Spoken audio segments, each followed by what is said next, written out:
Yeah, it was. Eugenie Ricard from France. Eugenie, you had really nice first and the second race. Today, what about the last one?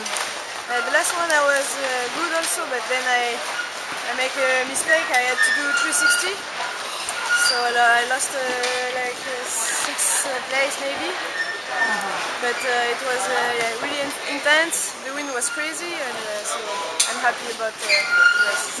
You was on second after 7 races before the last race, so good positioning. Congratulations, and hope to see a good racing from you tomorrow. We'll see tomorrow. I need some rest now, and I will be ready for. Are you ready for a fight? Yeah. Good. It will be nice tomorrow.